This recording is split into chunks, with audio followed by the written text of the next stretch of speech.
After just 3 years in the UFC, is it too soon to consider Alex Pereira as the greatest of all time?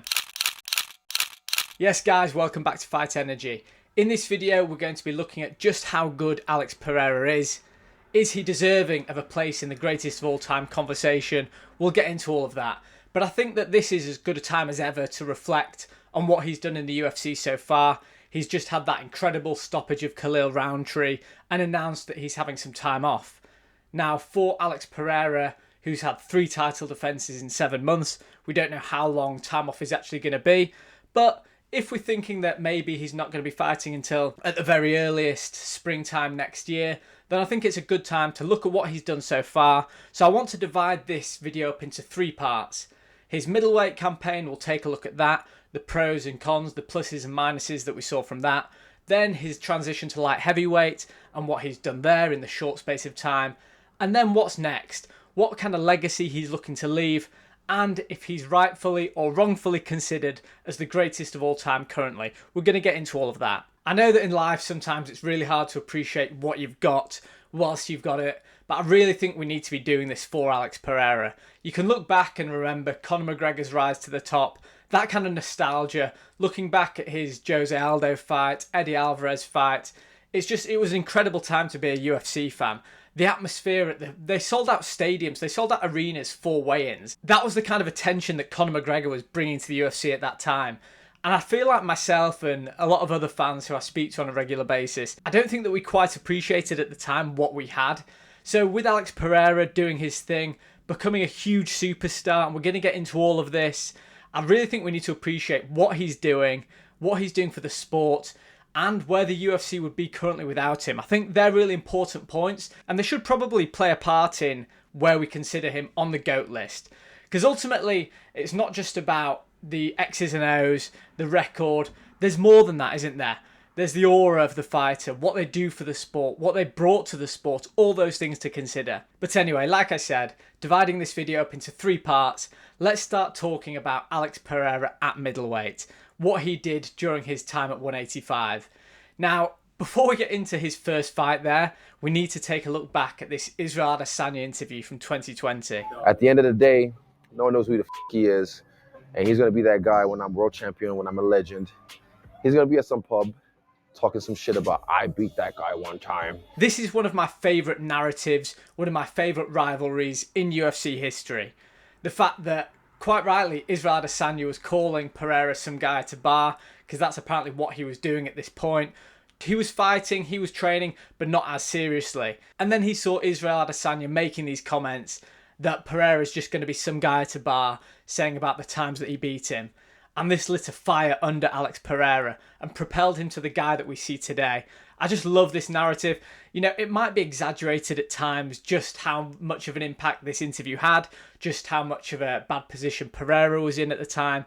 But anyway, for the sake of the narrative, for the sake of the storyline, let's just buy into it 100%. So Pereira sees this interview and he decides at that point that he's going to become the UFC middleweight champion of the world. Not only this, he's going to beat Israel Adesanya on his way to doing it. You also have to cast your mind back that Adesanya at this time was doing laps of the middleweight division. He'd beaten all the top contenders, and really we were just aching for that live opponent, someone who's going to really challenge Israel Adesanya. Joe Rogan had spoken about Alex Pereira from his Glory kickboxing days. We'd heard the myths about this left hook. In MMA now, there's the last guy to knock him out. His name's Alex Pereira, and he's truly one of the most terrifying human beings alive. Bad motherfucker. Oh. And we were really excited to see someone going toe-to-toe with Adesanya. So Pereira arrives at the UFC, he has his first few fights, he got a flying knee knockout which put him on the radar, and people started to think, look, this guy needs fast tracking, but he probably does need some favourable matchups because we saw him get taken down fairly easily. Cue Sean Strickland. Now, Sean Strickland is an absolute hero in this story for a couple of reasons, but firstly, he had no reason taking this fight. Pereira was ranked lower than him. Apart from the UFC maybe incentivizing him with a potential title shot or something like that, it did seem like lose-lose to the outsider. But this fight, Pereira against Sean Strickland, was what really put him on the map that led ultimately to the Adesanya fights. And it was also the time where we first really appreciated, from the UFC fans' perspective, that left jab to the body, setting up that huge left hook. And it was this highlight knockout that really made people think for the first time this guy might beat Adesanya in mixed martial arts, because he had, of course, got those 2 victories over him in kickboxing. And this takes us to the 2 fights with Israel Adesanya, and the first real evidence in favour of Pereira being at least an all-time great was him winning the middleweight championship against the person who was probably considered at that time as the best middleweight to ever do it. I know that since his recent losses, people are now swaying more towards Anderson Silva, but at that time it was a very lively debate, quite a 50-50 debate. That fight was great. I watched it back recently. Israel Adesanya was ahead on the scorecards, but Pereira did what he always does, digs deep and got the finish. It was a great fight, and Alex Pereira became the middleweight champion of the world.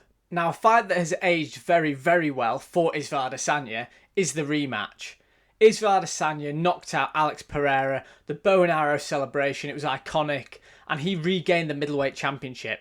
Now, had Alex Pereira retired after this fight, which, let's face it, he wasn't young at this point, it was a brutal knockout. Had he retired, then there's absolutely no way we'd be having this conversation about him being the GOAT. We wouldn't even be having the conversation about him being an all-time great in general, because he didn't defend his middleweight title. The arguments, quite rightly, would be he got fast-tracked, beat Adesanya in another kickboxing match, effectively, and then lost the rematch, so we wouldn't be having the conversation.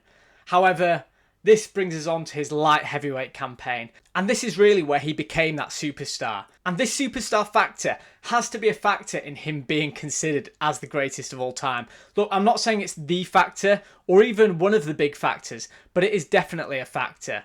I feel like his ring walk became more prominent, the tension that it builds. That ring walk, as I know Joe Rogan likes to say, is the best ring walk of all time, at least in the top 3. It's definitely up there. The tension it builds, the animosity it somehow seems to generate between the fighters before they even get both into the octagon is just something else. And also the fact that he doesn't speak English, yet has this huge following, is a testament to how exciting he is as a fighter, but also the aura he has. Look, I know that this is a huge glazing session of Alex Pereira, but it's true. The fact that he is such a superstar, that in 2024 he has been carrying the UFC on his back. Max Holloway and Alex Pereira between them. Without those 2 guys, the UFC would be in quite a sorry state in 2024. But we've got these guys and they've done amazing stuff. Alex Pereira filling in late, Max Holloway at UFC 300, need I say any more? But yeah, all these things need to be considered. Anyway, the light heavyweight campaign of Alex Pereira, it got off to a bit of a slow start, that split decision with Jan Blachowicz, which Jan Blachowicz can probably argue that he's the most deserving of the next fight with Pereira, given how close their first fight was. And the fact that the UFC doesn't really seem to care about rankings in the light heavyweight division. I think that Jan Blachowicz has as good an argument as anyone for that title shot. But anyway, yeah, after that slow start, it was just knockout after knockout after knockout. 2 fights with Yuri Prochazka, who's such a dynamic striker. Pereira knocks him out twice. Jamal Hill. Again, it's about these moments. That moment with Herb Dean. All of these things feed into him being an all-time great. And then, of course, what we've just seen recently, Khalil Rountree coming through a bit of early adversity. The fight wasn't going all his way the first 2 rounds, but Pereira was patient. He stuck to his game plan, he knew what he was doing, and he got him out of there. That 4th round was just incredible.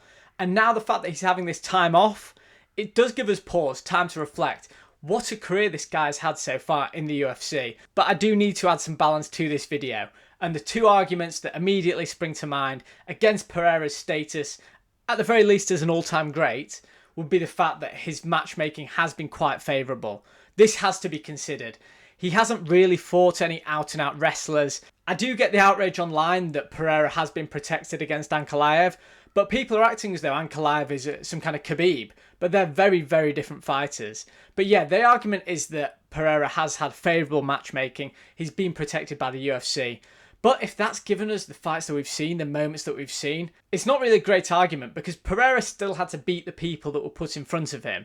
And people seem to forget what Jan Blachowicz did to Adesanya when he moved up to light heavyweight. Although Blachowicz did take Pereira down, Pereira still won. Albeit a narrow decision, he still won that fight. So yes, Pereira is being protected to an extent, but I think that more of a deal is being made of that than is necessarily true. I don't think that he's being protected more so than any other fighter we've seen. Secondly, the argument can be made that Pereira got fast-tracked to the middleweight championship. And again, you can't really argue against that. But it was for good reason. Adesanya was doing laps of the middleweight division. He'd beaten Whittaker twice, Vettori twice, Paulo Costa, Cannonier, I think, as well. I'm trying to remember any other names. But he'd beaten all the top contenders. We needed someone fresh in there. So yes, Pereira got fast-tracked. But the fact that he beat Adesanya kind of already justifies that fast track. But yeah, there is definitely some truth in these arguments. And personally, I don't think Pereira is yet the greatest of all time. I definitely think a case can be made of him being in the conversation, especially for those who argue that Khabib is the greatest of all time. Khabib changed the game, there's no doubt about that. He also only had 3 title defences and only ever beat 2 world champions. Pereira has already beaten 5 world champions in just 3 years. So if you're arguing that Khabib's the greatest of all time, I think that having Pereira in your list as well is only fair, based on what he's done so far. But like I said, I don't have any issue with people having Khabib as their greatest of all time, for a couple of reasons. He never lost a round, and what he did for the game in general. He changed large parts of the way that UFC fighters wrestle and use the cage and things like that. But that's another argument. The fact is there are so many different factors other than the record itself that go into being the greatest of all time, which is why if you do have Pereira as your greatest of all time, you can make the argument. I'm not saying you're right, I'm not saying you're wrong, but there's definitely a conversation to be had. But circling back to the start of the video, I think it's really important that we do appreciate what Pereira is doing currently for the sport, especially at light heavyweight. Apart from the Jan Blachowicz split decision, he's knocked everybody out. And when he fights Ankalaev, if he fights Ankalaev, I wouldn't be surprised if he knocks him out too. The fight that I'd love to see, that I think the UFC would love to make, is Jon Jones against Alex Pereira. It's 2 of the biggest names in the sport. And look, I think Jon Jones needs this as well. His legacy is not tarnished, maybe slightly tainted by the apparent ducking of Tom Aspinall, pushing back this Stipe fight, and he does care about legacy. Jon Jones always likes to say that legacy isn't important for him, but then everything he does seems to be about legacy, like this fight with Stipe, for example.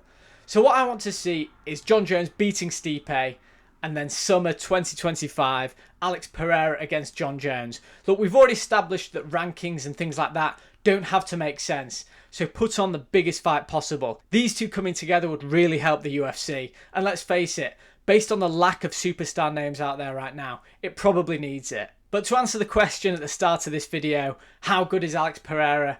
Alex Pereira is the elite. He's already an all-time great. There's no question about that. His lack of wrestling could be exposed sometime soon. It could be the next fight, but it's not been exposed yet. And if he can keep it on the feet, he can beat anyone in the world. He's truly the most exciting fighter out there at the moment, alongside probably Max Holloway's, Ilia Toporia's. They're definitely the most exciting fighters out there right now, and he is truly an all-time great. What he's done in 3 years is just crazy. 3 title defenses in 7 months. People need to look at this and see, if I want to become a superstar in the UFC, in its modern era, you need to be active, you need to be exciting, and who cares about your language barrier? Pereira is evidence that that does not matter. But yeah, he's truly an all-time great. He's not the greatest of all time. The greatest of all time is either Jon Jones or GSP, I think. If you've got the asterisk with Jon Jones because of his outside of the cage activities, that's fair enough. But yeah, I don't think he's quite the GOAT conversation yet. However, if he beats Jon Jones, we'll be making another video. Thanks for watching.